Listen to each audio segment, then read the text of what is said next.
Many of you are amped up about your high power and gas bills. An SDG&E vice president finally sat down with CBS 8 yesterday to answer some of our questions. Yeah, CBS 8's David Goffredson spoke to a consumer advocate to get his reaction to what SDG&E is saying.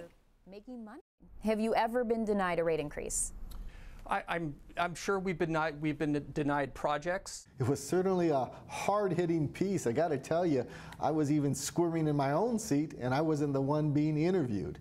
UCAN Director Ed Lopez watched the entire 30-minute interview CBS 8 did with a senior vice president of SDG&E. It's frustrating.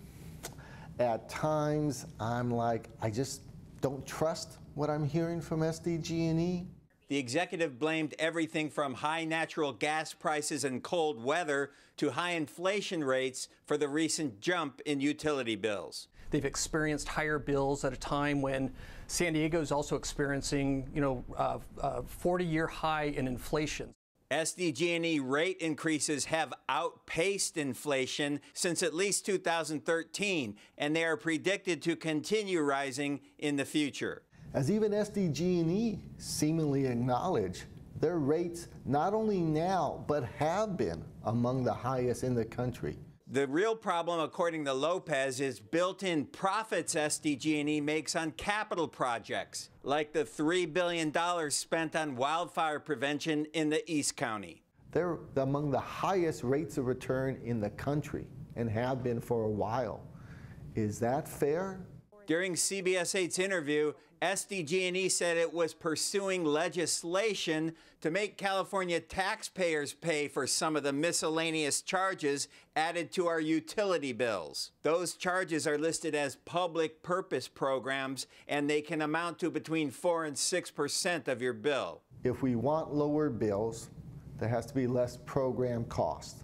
So if there's a way to spread around those program costs beyond SDG&E customers, perhaps that can help lower the bill.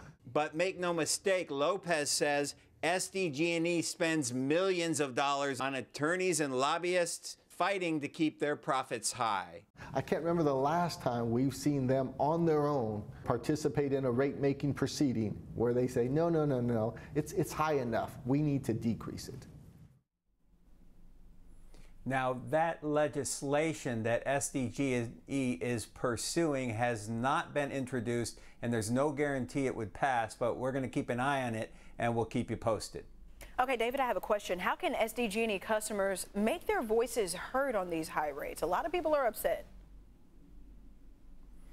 Right. Well, that same vice president who we interviewed yesterday is participating next week on Monday and Tuesday in a virtual forum before the California Public Utilities Commission, and the public can call in and make their voices heard. We've posted information at cbs8.com. David Goffredson reporting. Thank you. Remember, you can text the word AMP to 858-571-8888 to see all of our recent amped up coverage or to give your feedback to SDG&E directly.